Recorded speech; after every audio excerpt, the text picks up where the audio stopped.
A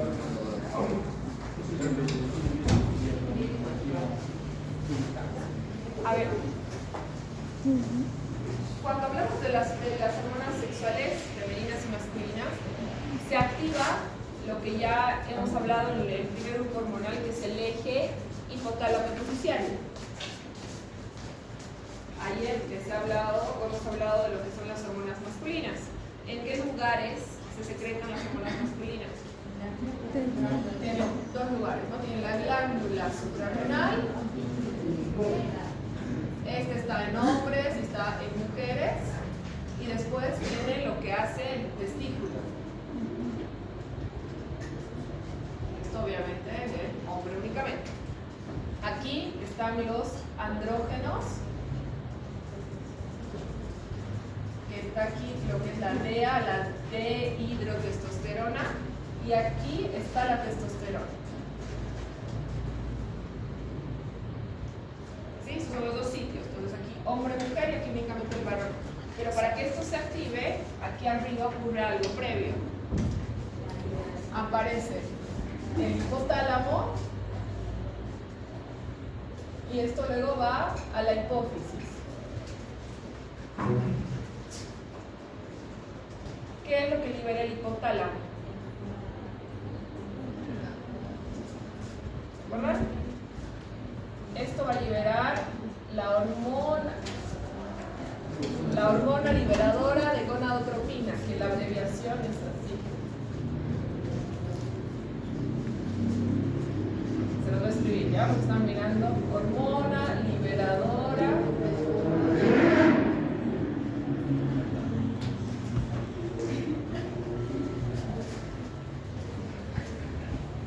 ¿Sí?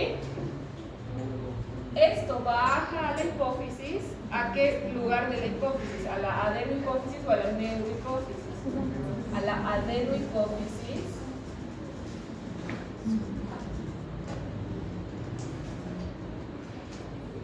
Y esta adenohipófisis me va a liberar 3 tipos de hormonas. Subdivide, ¿sí? Me va a liberar un grupo que es la ACTH. Atiéndanme porque después no van a seguir lo que voy a hablar aquí. La ACTH es un grupo y después aquí me va a liberar a la luteinizante y a la folículo estimulante. La primera, la ACTH, es la que va a la glándula suprarrenal y la LH y la FSH van aquí abajo. ¿Sí? Perdón, doctora. Atiendan, otra vez. Entonces, lo que primero se activa para gran parte de las hormonas es este eje. El hipotálamo es el que libera justamente hormonas liberadoras dependiendo del grupo, y eso es lo que va a estimular a la glándula de la hipófisis. Entonces se libera la hormona liberadora de gonadotropinas a nivel de la adenohipófisis en la estimulación, y eso libera 2 subgrupos. La ACTH, que va a ir directamente a la glándula suprarrenal, donde no está únicamente los andrógenos. Todo lo que involucra la suprarrenal va a la ACTH, y después se liberan la luteinizante y la folículo estimulante para el testículo. En el testículo ocurren 2 funciones principales. Una es la liberación de la testosterona y la otra es la formación de los espermatocitos. Hematogenia. ¿Se acuerdan qué hormona va qué? ¿Qué les he dicho ayer? La testosterona. ¿Y cuál de estas es la LH o la FSH? LH. Aquí es la LH y aquí abajo la FSH. ¿Sí?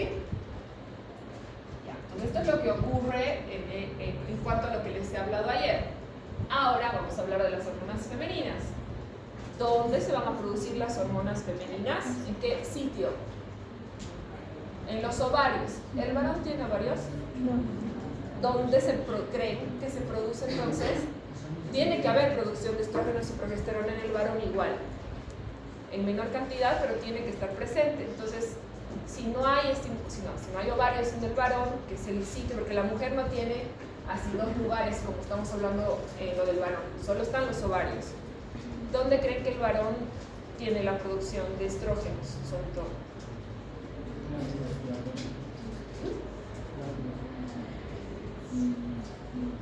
¿Dónde creen que va a estar? Aquí también, ¿ya?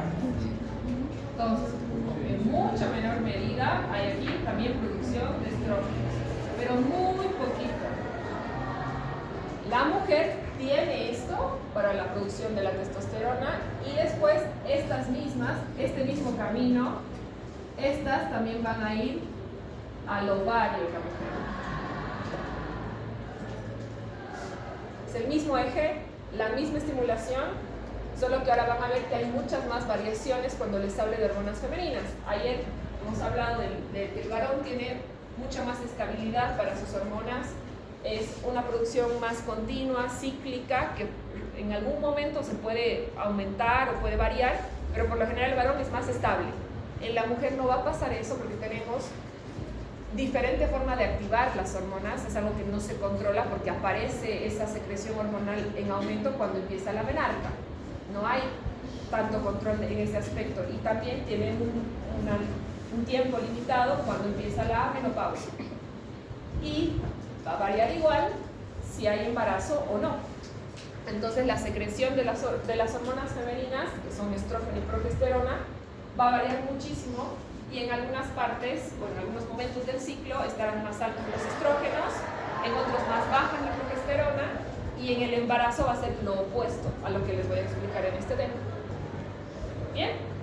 Vamos a igual el mismo camino de ayer, las funciones serán las mismas en el ovario, igual que en el testículo. Aquí dijimos testosterona y espermatogenia, aquí será estrógeno, progesterona y ovogenia.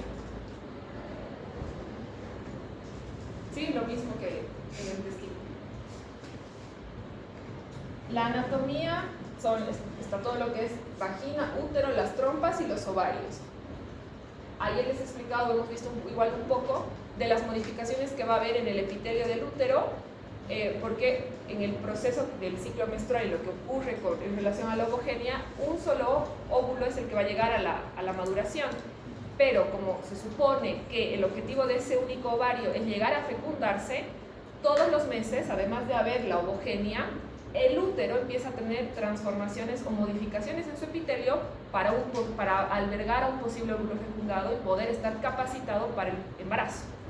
Entonces hay también modificaciones, no únicamente en la cantidad de la secreción hormonal, sino también van a haber cambios en el epitelio para ese momento. Sí, ayer hemos hablado de algunos, de que hay una lubricación también que la otorga el aparato reproductor femenino, para también tratar de alguna forma de ayudar al espermatocito que está entrando a que logre la fecundación. La división o el proceso de orogenia tiene igual el mismo camino de los espermatozoides, empiezan con óvulos pequeñitos que van a ir aumentando de tamaño, van a ir reforzando la capa que está alrededor, que es esa capa pelúcida que tiene el ovocito ya maduro. Lo que ocurre aquí es que este proceso es un poco más rápido que en el varón. Ayer, ¿se acuerdan cuánto dijimos que tarda en generarse un espermatocito maduro? O sea, un espermatozoide. ¿Cuánto tiempo? 72 días, es un mes y medio. En la mujer es lo que dura el ciclo menstrual. Generalmente 28, 30 días, 40 en un ciclo menstrual largo. Entonces, este proceso es más lento, más cortito que el del varón. Van a llegar, como les decía, dependiendo en qué momento esté la mujer, si está en la pubertad o está en edades un poco más adultas, a haber una variación en la cantidad de ovocitos primarios, ese chiquitito que se va a formar. No se forma un solo ovocito, se van a formar millones de ovocitos, pero solo uno va a llegar a esa etapa final donde ya estaría preparado para la fecundación. Entonces, primero hay una fase de crecimiento y luego también una fase de maduración, como lo que hablamos en esa fase de capacitación. Son divisiones meióticas en el transcurso de todo este ciclo que va a existir y va a llegar únicamente uno de ellos a tener todas las características y las capas que van alrededor que le brindan esa como fortaleza al óvulo y que después con las características del acrosoma del varón tendrían que disolverse para permitir el ingreso del espermatozoide. Bien, se forman muchos, alrededor de 300.000 o más ovocitos en cada ciclo y únicamente un hito llegará hasta la parte final del trayecto. Además de entonces esta parte de la ovogenia, el ovario es el lugar, el sitio encargado también de lo que es toda la secreción hormonal, ¿sí? De tanto progesterona como estrógenos. Y dependiendo del momento del ciclo, estas hormonas van a ser las que van a empezar a generar esa transformación en el epitelio del útero. En algunos momentos del ciclo el epitelio del útero va a estar más grueso, en otros un poco más delgado, dependiendo el momento, y entonces estas hormonas, además de ayudarme con todo lo que vamos a ir viendo en el transcurso de la clase, tienen que acordarse que son las responsables del cambio en el útero, ¿sí? De generar esas cualidades que tiene que tener el útero si se logra la fecundación. ¿Cuándo o por qué es la variación tan grande que hay de la secreción de estas hormonas? Por lo que estábamos hablando de lo que es la edad fértil o la vida fértil que tiene la mujer, que es totalmente diferente a lo que pasa en el varón. En la mujer, ¿dónde va a empezar a haber un cambio hormonal o una producción más fuerte de estas hormonas? Que como les digo, no es algo que uno decide, como en el varón, que capaz empieza con maduración cerebral un poco más lenta, el apetito sexual y demás. Ahí es cuando el varón empieza a tener mayor producción hormonal. Y va a variar de un varón a otro, obviamente, pero en la mujer es algo que está preestablecido, si que nosotros no decidimos el momento en que va a venir la menarca. Entonces ahí empieza a haber una mayor secreción hormonal con el primer ciclo menstrual, que generalmente empieza al promedio es 13 años, pero puede empezar un poco antes, y esta secreción es generalmente regular o estable hasta que empezamos con el proceso de la menopausia. Que la edad en la que aparezca la menopausia también viene en relación de la edad en la que les ha empezado el primer ciclo menstrual, ¿sí? Va más o menos de la mano. Entonces, al finalizar esta etapa como fértil, donde entramos en el proceso de la menopausia, obviamente todo esto que estamos hablando de los cambios, estrógenos y demás, va a ser muchísima menos la secreción y va a empezar a haber toda una degeneración de los folículos y de todas las células que están en el útero de esa mujer. La activación hormonal entonces necesita desde eje hipotálamo hipoficial. Esto de aquí es lo mismo que les he graficado acá. Sí, la estimulación empieza arriba, en la cabeza, baja a la de hipófisis, secreta la FSH y la LH, y estas van directamente a estimularme en los ovarios y a generar la producción hormonal. Entonces, igual, como lo que estábamos hablando ayer, cualquier alteración aquí arriba o directamente en el ovario va a generar que se produzca una secreción anormal de las hormonas. En algunos momentos se comprometerá la ovogenia y estará o podrá generar problemas de fertilización, y en otros ciertas funciones que cumplen estas hormonas que vamos a ir desarrollando no se podrán realizar. El ciclo menstrual va a variar, como les digo, no es tampoco en el mismo momento en todas las mujeres, más o menos entre los 9 y los 12 años es el promedio en el que aparece el primer ciclo menstrual, y en ese momento es donde ocurre la activación de la hipófisis en la mujer. Se activa entonces acá arriba y empezamos a tener una mayor secreción de las dos hormonas. Ese es el inicio de la pubertad en la mujer. Ahí empieza entonces a haber ya mayor alteración de todo lo que es la secreción de las hormonas. Hay modificación todos los meses de la concentración de las hormonas y de lo que va a ocurrir en todo lo que involucra al órgano reproductor de la mujer, ¿no? Sobre todo lo que va a pasar en el útero. Les voy a hablar de lo que va a ocurrir ahora con el ciclo ovárico, que es todo el ciclo menstrual que tiene la mujer, las diferentes partes, que son 3, y después voy a hablarles en relación a eso mismo, qué ocurre con el epitelio del útero en cada momento del ciclo. Van a ser cosas diferentes porque se van a unir después. Entonces, el ciclo ovárico o el ciclo menstrual tiene un promedio más o menos de 28 días. Puede ser más cortito o puede ser más largo. periodos cortos de 20 días o hasta un poquito más largos, hasta de 45.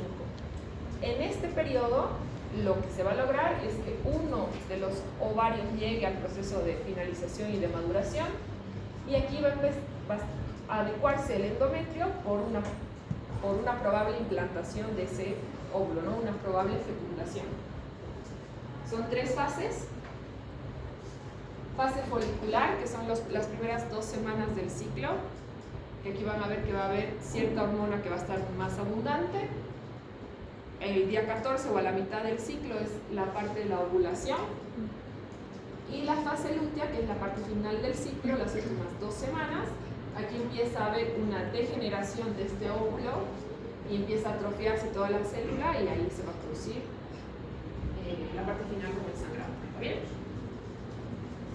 ¿Qué se tienen que acordar? La concentración hormonal en cada fase.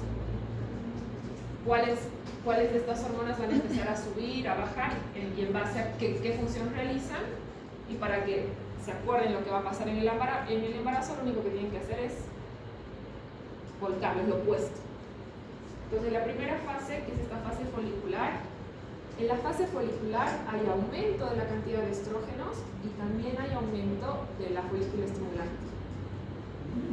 Estas 2 hormonas van a empezar entonces a aumentar en las primeras 2 semanas del ciclo. Va a haber también una proliferación de todas las células de la teca, las que están alrededor del óvulo. Es una estimulación fuerte que puede durar hasta 2 semanas, hasta 14 días. ¿Sí? Los primeros 14 días. En esta fase, el folículo, como es fase folicular, el folículo empieza el proceso de maduración. Empieza a aumentar de tamaño, va a llegar a la maduración completa, uno solo, y el resto de esos 300.000 que se formaron van a empezar a degenerarse y se van a destruir, van a empezar a atrofiarse. Y van a también empezar los folículos donde se desprendían estos óvulos, van a empezar a involucionar. Igual, solo uno va a llegar entonces al final.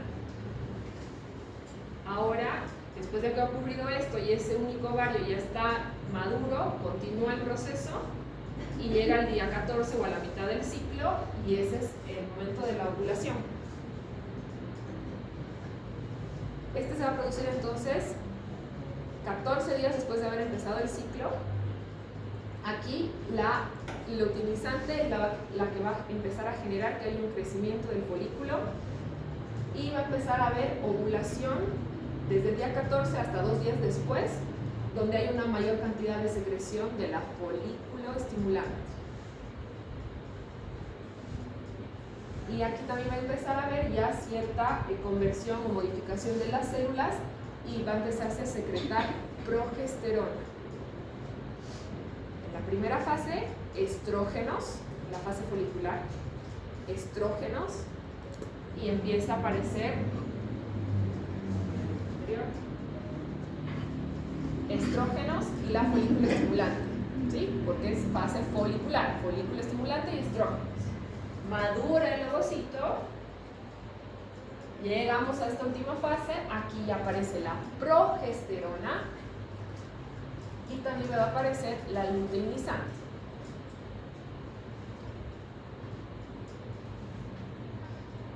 ¿Sí? Progesterona y luteinizante, y empieza a descender el estrógeno. Eso es al medio. Y a la última fase, que es la fase lútea, si no se logró la fecundación con este óvulo que llegó, ese óvulo empieza a degenerarse. Entonces, va a empezar a haber una alteración de todo lo que involucra las capas que tiene esa célula, y va a empezar también a modificarse mucho la cantidad de hormonas. Estamos hablando de que cuando no se logra la fecundación, ¿no? Esto es fisiología antes del embarazo.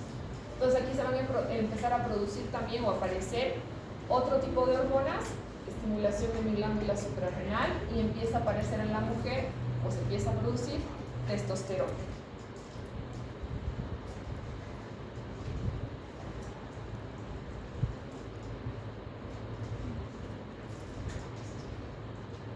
Entonces, va a empezar después de que ha ocurrido, estamos hablando de menstruación, fase folicular, aparece el ovocito ya maduro, no se logra la fecundación y empieza a involucionar. Empieza a cambiar el color, ese óvulo que llegó va a empezar a destruirse y eso ya se denomina cuerpo lúteo, por eso es fase lútea. Entonces va a empezar a haber una disminución de toda la secreción hormonal hasta 12 días después, o hasta 15 puede durar, dependiendo el ciclo. Después de la mitad, o sea, del día 14, 2 semanas más, empieza a ocurrir todo esto y ya pierde toda la capacidad de fecundación y también ya deja de tener o de producir secreciones.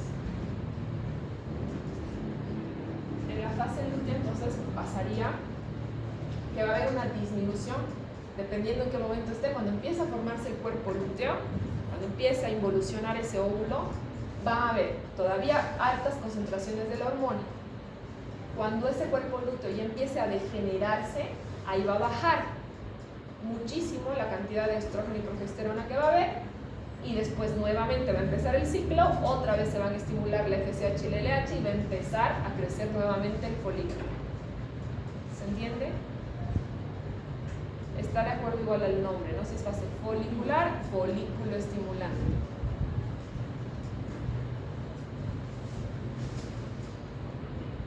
Entonces, las hormonas de las que vamos a hablar, o de las que van a derivar estas dos, estradiol y progesterona, ¿no? Lo que secreta el ovario, y cada una de estas va a tener diferentes funciones. Las dos van a venir o van a sintetizarse a partir de lo que es el colesterol. Si son parte de ese grupo hormonal, por ejemplo, de lo que se acuerden, o sea, que se acuerdan, usarán o cómo se van a transportar, cómo va a ser el proceso. Si son parte de hormonas que están con el colesterol, van a utilizar, proteínas. ¿Sí? Este grupo hormonal va a utilizar proteínas para el transporte en sangre. Va a necesitar proteínas. Entonces, el transporte va a estar dado por proteínas, sobre todo la albúmina va a ser la que va a realizar el transporte de las dos, y van a también tener o necesitar del hígado para la eliminación.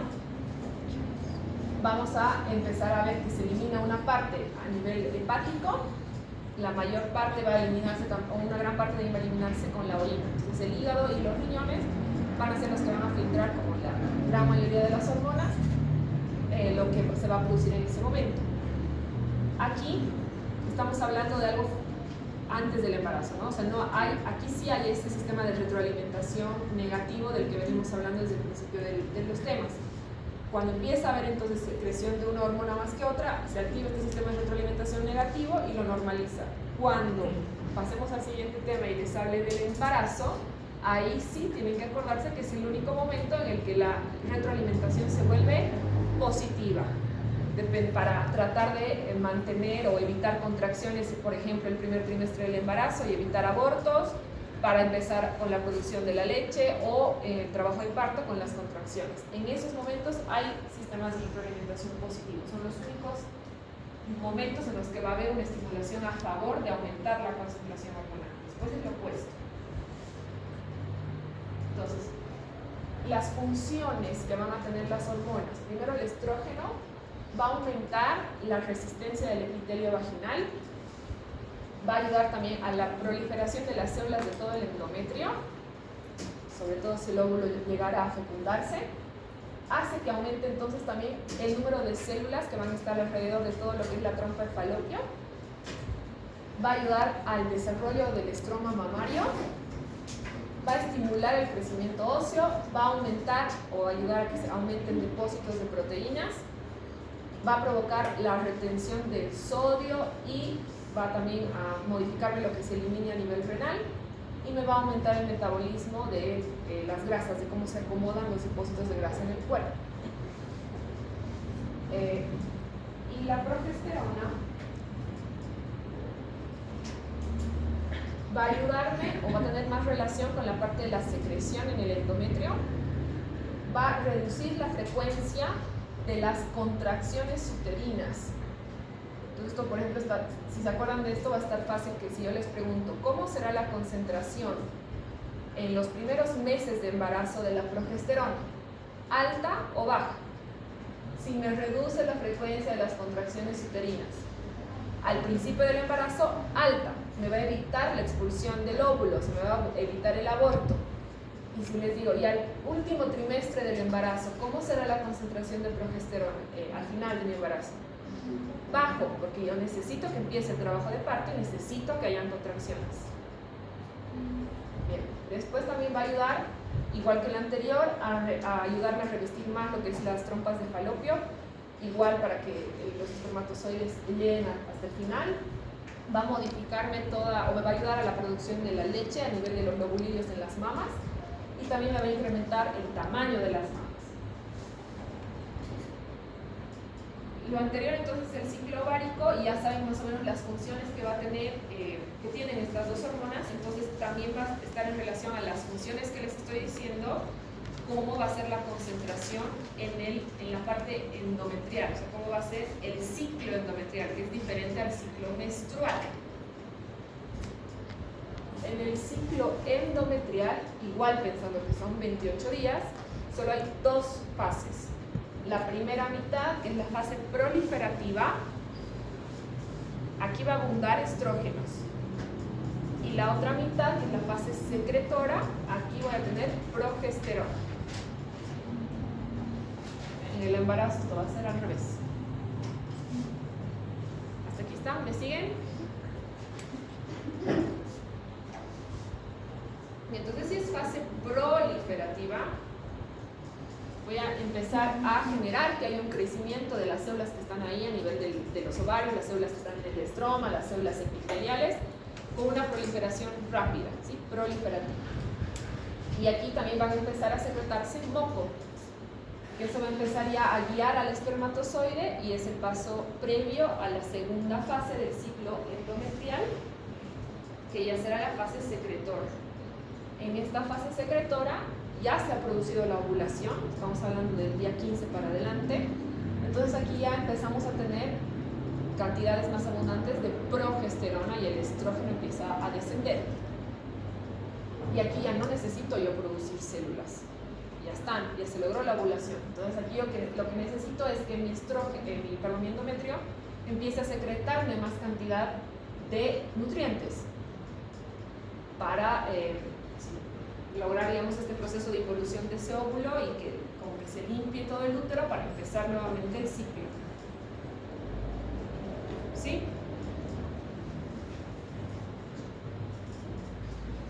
Entonces, si no ha ocurrido la fecundación,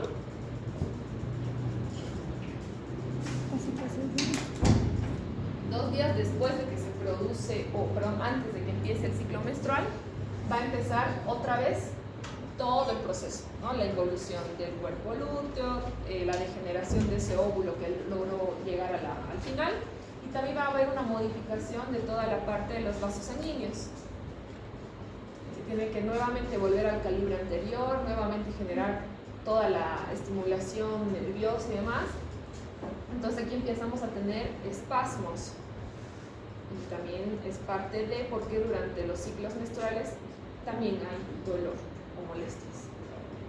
Sí, porque hay una modificación de todo lo que son los calibres de los vasos sanguíneos, y también hay una modificación o una pérdida de la secreción hormonal que puede llevar a generar estos dolores intensos que algunas personas sufren, ¿no?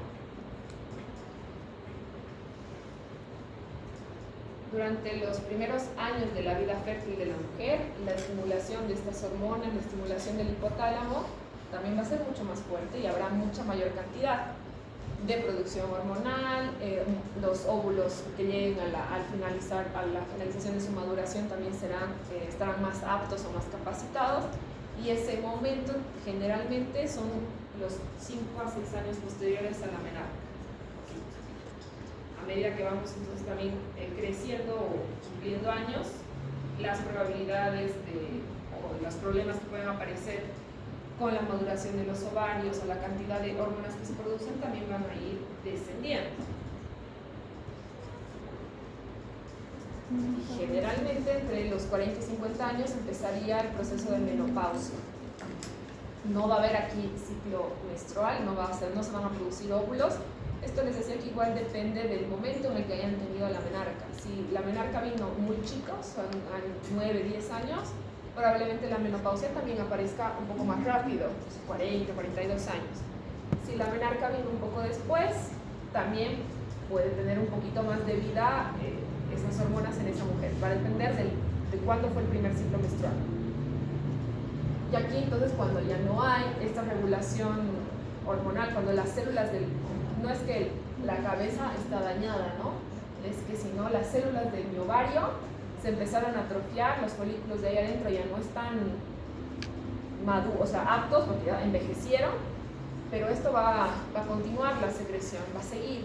Y eso es lo que a veces puede generar que haya cambios de humor, que empiece a haber problemas con el control de la temperatura, empieza a aumentar la temperatura interna en la mujer, se regula con hormonas también, y no es, la menopausia no es hasta un año, tendrían que cumplir un año sin menstruación para ustedes decir que entraron en menopausia. Cuando están empezando el proceso de menopausia, puede haber un ciclo hoy, 2, 3 meses no presentar ciclo, aparecer nuevamente la menstruación, ¿sí? Estar intermitente, no es un corte abrupto, más o menos un año dura el proceso y los cambios. Entonces, igual aquí nosotros necesitamos, para que la regulación esté correcta, esté siendo con la secreción adecuada y demás, que tanto mi eje hipotálamo hipoficiario, o sea, la cabeza, esté funcionando bien, y que los ovarios tengan todas estas características normales que estamos hablando. El ovario se puede enfermar, pueden aparecer quistes, puede haber cáncer de ovario, puede que un ovario no esté atrofiado, un montón de situaciones que van a generarme que esta regulación entonces no sea correcta. Necesito que las dos partes estén bien.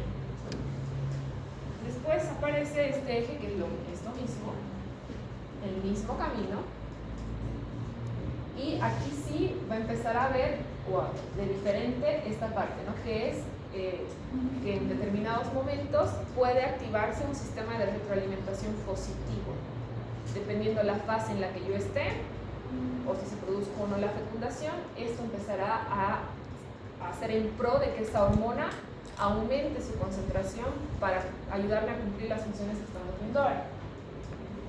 Pero eso es esto simple, facilito, es esta misma activación lo que va a hacer. Aquí no se tienen que, lo que se tiene que acordar es dónde hay más estrógenos y dónde hay más progesterona. Sí, las dos van a ir a la ovogenia, aquí no se tiene. Esa es la diferencia. Entonces, generalmente nosotros tenemos esto, un sistema de retroalimentación negativo, en un 95% de lo que es hormonas. ¿Qué es lo que va a hacer? Que si hay un aumento de alguna hormona por alguna razón, por alguna actividad momentánea, este sistema de retroalimentación va a hacer que eso disminuya para volver a la normalidad. O que si hay baja concentración de esa hormona y yo necesito en el momento que más bien suba la concentración, esto va a hacer que aumente, va a ser lo opuesto. Pero cuando hablamos de hormonas femeninas, yo necesito en algunos momentos que haya un efecto positivo. Que si hay mucha concentración, no sé, de la prolactina, se aumente la secreción de la prolactina. Si hay mucha progesterona, igual, que aumente la progesterona. Sobre todo lactancia y la contracción en el trabajo de parto. Esos serán los principales ejemplos. Y que en relación, ya estamos terminando toda esta parte, aparecen también, hay alteraciones, o sea, hay patologías que están en relación a la secreción de las hormonas en el ovario. ¿Qué es lo que puede aparecer aquí? Anomalías que estén en relación a mi ovario, que el ovario se enferme, o que haya algo aquí arriba en mi hipotálamo o en mi hipófisis. Generalmente, alteraciones hormonales están en relación a tumores. Tumores de hipófisis, tumor de hipotálamo, o en el caso del ovario, quistes. También es bien común.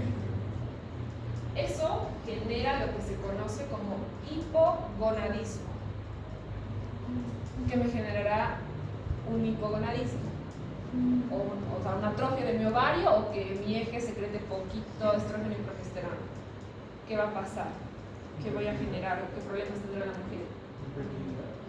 infertilidad, no habrá desarrollo, en la mujer estamos hablando, ¿no? No habrá desarrollo de caracteres sexuales secundarios, la fertilidad no se hará una homogénea correcta, puedo tener alteraciones en el estado de ánimo, estamos hablando desde arriba igual. Esto puede darse a nivel de que haya poca cantidad de la hormona o que directamente no exista, no haya. Puede causarse porque haya malformaciones en mi ovario, porque el ovario directamente no se llegue a desarrollar, no va a haber desarrollo de caracteres sexuales secundarios, puede generar un crecimiento anómalo en la parte ósea, puede haber alteraciones de las mamas, de la distribución del vello púbico y problemas de fertilidad que van a estar en relación a irregularidades en el ciclo menstrual o a que no haya ciclo menstrual, que es la amenorrea. Esto en la mujer, ¿no? Igual que lo hemos visto ayer en el varón, también vamos a ver del acto sexual. En la mujer es un poco más sencillo que lo que ocurrió ayer en el varón, que eran 4 fases.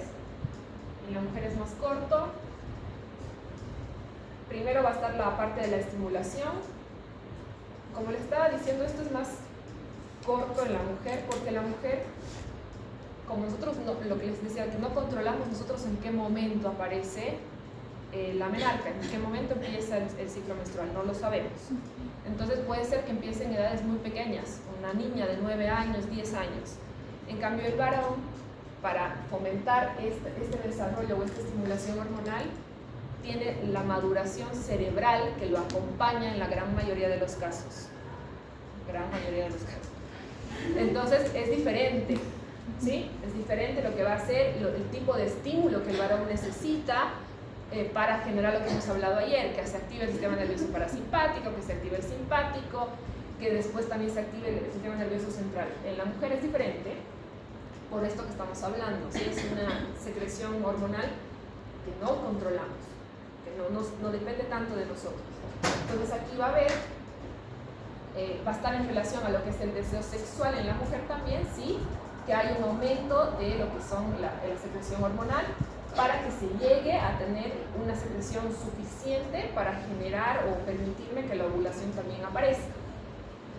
Van a estar en relación a lo que va a ser, a lo que son impulsos nerviosos que también transmite la parte sacra.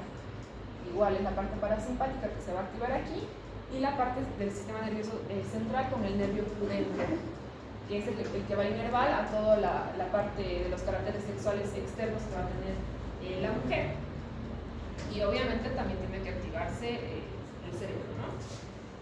Después igual está toda la parte de la erección y de la lubricación, que esto va a estar dado sobre todo por la parte parasimpática. De nuevo, la parte glandular es parasimpática. Están las glándulas de Bartolino aquí, va a haber también secreción o aumento de secreción en todo el trayecto, en las trompas, en el útero, todo. Esto va a ser necesario para que durante el acto sexual, primero, no genere dolor, y como segunda función, ayude a que después de la eyaculación el espermatozoide pueda viajar y tratar de lograr la fecundación, ¿sí? Y bueno, después les habla el mismo tema, que lo he tratado de simplificar en algo chiquito, muy básico, que seguro igual más o menos idea tienen. Es la parte, digamos, que la mujer puede implementar para evitar o cuidarse en relación al proceso de fecundación. Un montón de métodos que están en relación a justamente eso. Métodos que son un poco más antiguos y menos eficaces, como el método del ritmo, que ya están viendo que realmente es muy variable el ciclo menstrual, entonces obviamente la efectividad de ese método es mala. Va a variar muchísimo eso. Después hay anticonceptivos que son del mismo grupo de estos, estrógenos, progesteronas, eso es lo que se les da, estradiol y demás, que puede tener también mucho efecto adverso. No es recomendable que uno lo consuma sin una valoración previa, porque como sabemos, ahorita ya hemos visto las funciones que generará o que puede generar el consumo de anticonceptivos orales, qué molestias puede generar en la mujer, ya sean orales o inyectables. Es un poco como el corticoide, puede generar una distribución diferente del tejido adiposo, puede generar en algunas personas aumento de peso, puede generar cambios de humor. Esto también está en relación a este hipotálamo hipoficiario. Si la persona tiene, por ejemplo, migrañas o dolores, cefaleas a repetición, puede aumentar eso igual. Y también si el consumo es por mucho tiempo, es prolongado, puede con los años llegar también a relacionarse con problemas para la fecundación posteriormente. Si hasta como que el cuerpo se desintoxique de este exceso hormonal, tarda y a veces cuesta y compromete la parte de la fertilidad. Y bueno, ya hay alteraciones que están más en relación al hipogonadismo, cuando directamente no hay óvulos o ovarios y no se secreta la hormona, y ya estamos hablando de problemas de infertilidad serios. ¿Tienen preguntas de esto? ¿Tienen dudas? ¿No? El tema que el otro ya es la parte del embarazo, es bien cortito.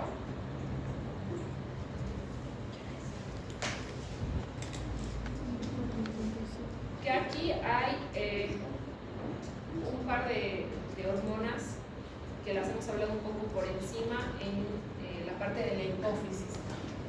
Aquí esta parte es estamos hablando sin embarazo, ¿ya? No tengo otro color, pero vamos a agregarle a este lado para que no se confundan. Aquí va a aparecer ahora la neurohipófisis. ¿Qué hormona secreta la neurohipófisis? Son dos. La antidiurética o vasopresina y la oxitocina. ¿Ya? Entonces la oxitocina va a estar en relación a mi embarazo.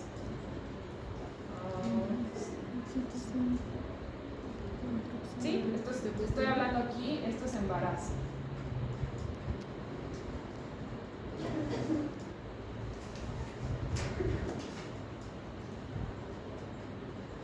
Ya, entonces aquí van a ver cambios hormonales de estas dos que ya hemos hablado, estrógenos, progesterona, y va a empezar a aparecer la oxitocina.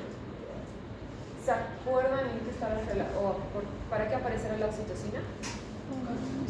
Contracciones, ¿ya? También, igual va a estar en relación a las contracciones en el trabajo de parto, ¿sí? Al final del embarazo. Entonces lo que va a empezar a ver es que hay cambios. Primero, estamos hablando de que se produce la fecundación, o sea que toda la parte del ciclo menstrual no va a haber, ya no hay. Se produjo la fecundación. Y lo que sí va a haber es que ese epitelio, esa fase endometrial, o sea, lo del endometrio, sí va a modificarse, porque tiene que estar listo, apto para albergar al feto, ¿no?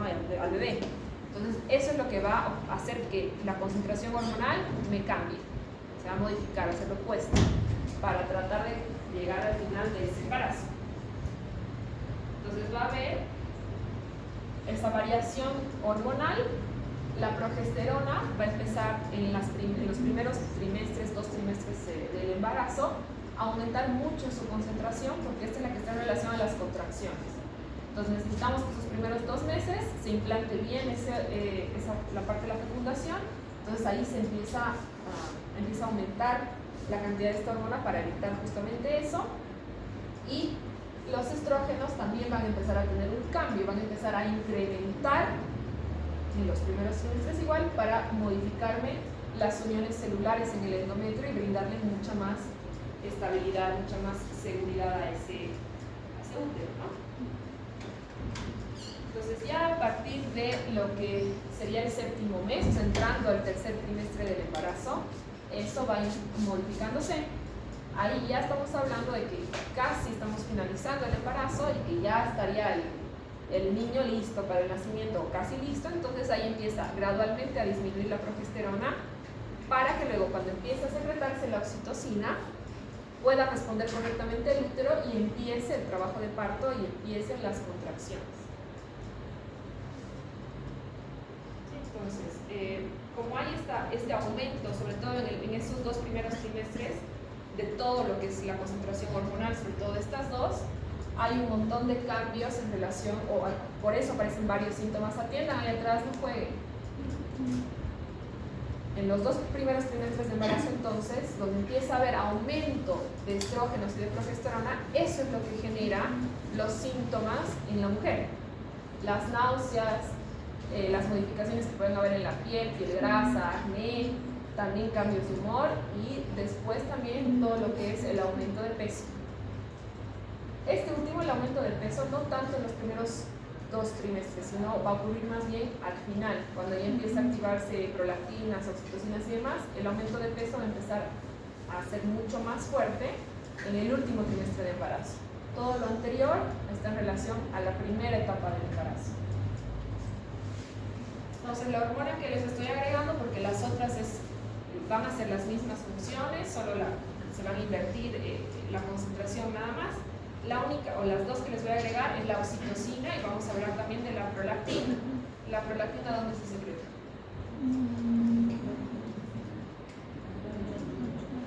Aquí también. ¿Ya? Aquí igual es la prolactina, en la adenopófisis. Las células lactotropas, ahí igual, la prolactina. Entonces, primero la oxitocina. Entonces, la oxitocina es secretada por la neohipófisis y esta va a estar en relación a ayudarme a las contracciones y a finalizar el embarazo, ¿no?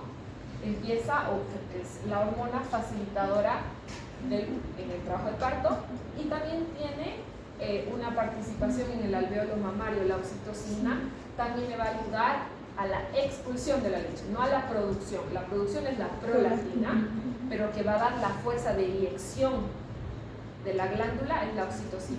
Entonces va a dar la fuerza para la contracción y va a dar la fuerza para la eyección de la leche.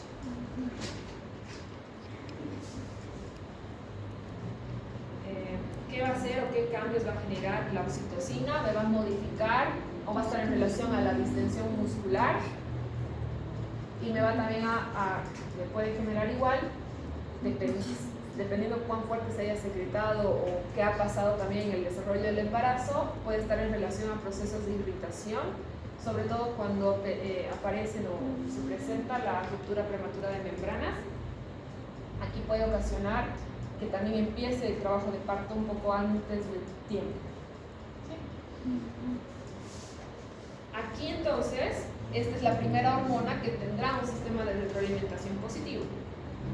Durante el trabajo de parto va a empezar entonces a ver esta retroalimentación positiva para empezar a intensificar mucho más las contracciones.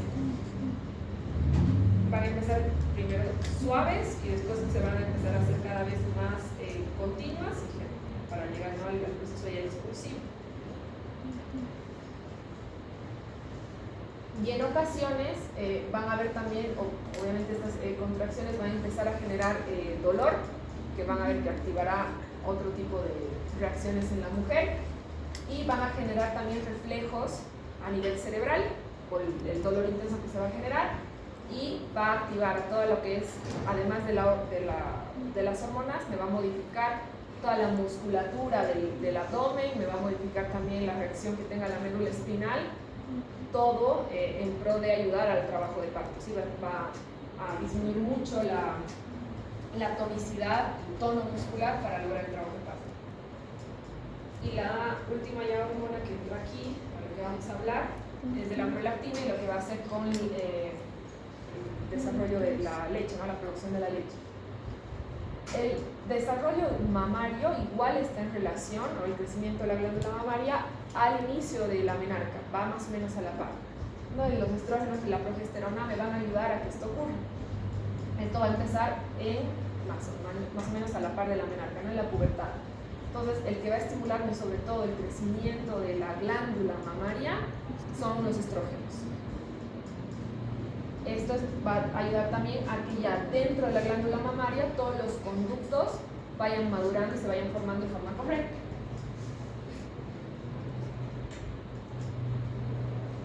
Y también aquí participa en menor cantidad o en menor medida para el desarrollo mamario también lo que es la hormona de crecimiento. Y aquí ya aparece lo que es la prolactina. El estrógeno es para el desarrollo de la glándula mamaria, y para lo que está dentro, que son los globulillos, ahí es la progesterona. Las dos están para Y ya la prolactina, que se secreta aquí en medio de mi hipófisis, también va a ser necesaria que todo este eje hipotálamo hipofisiario funcione bien, tanto para la oxitocina como para la prolactina. Entonces la prolactina es la que me va a producir la leche. Produce la leche. Y la oxitocina me va a ayudar a la eyección de la leche y a la contracción en el trabajo de parto. Y las dos son ejes hipotálamo hipofisiarios. En ambos casos, de estas nuevas hormonas que estamos hablando ahorita, que son la oxitocina y la prolactina, yo voy a necesitar que hayan sistemas de retroalimentación positivos. Son los únicos dos grupos hormonales que están en relación a esto.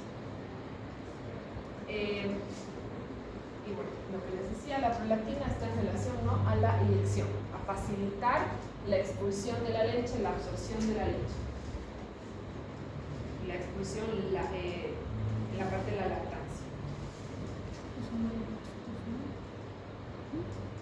Entonces, permite que más o menos entre 30 segundos a 1 minuto, cuando empieza a succionar el bebé, la leche pueda salir, o sea, facilita la eyección de la leche. ¿Cuánto producimos?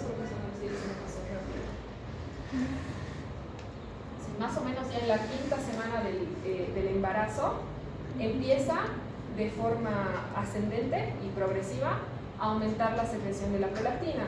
En algunas mujeres incluso antes de dar a luz se puede haber cierta secreción de leche, ¿sí? Porque ya va a empezar a partir de la quinta semana a aumentar. Y ya en el último trimestre del embarazo aumenta entre 10 a 20 veces más la concentración, entonces por eso puede darse que haya una eyección de leche antes de que el niño nazca. Y ya lo último es que más o menos se produce 1,5 litros de leche en la glándula mamaria, en total, en las dos mamas. Y más o menos tiene la leche materna, que se llama calostro al inicio, los primeros líquidos que salen, tienen entre 650 a 750 kilocalorías.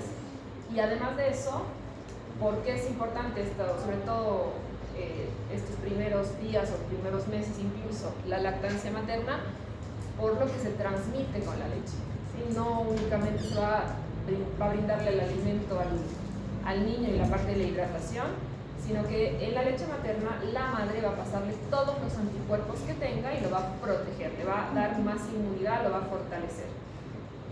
Puede darse leche que la madre no haya producido suficiente cantidad de leche, que haya intolerancia a la leche, que haya problemas con la bilirrubina, que también ahí se prohibirá la leche, o alguna enfermedad en la madre, que puede condicionar mucho el estado inmunológico de ese bebé. ¿Listo? ¿Se acabó? ¿Ya? No hay más endocrinología.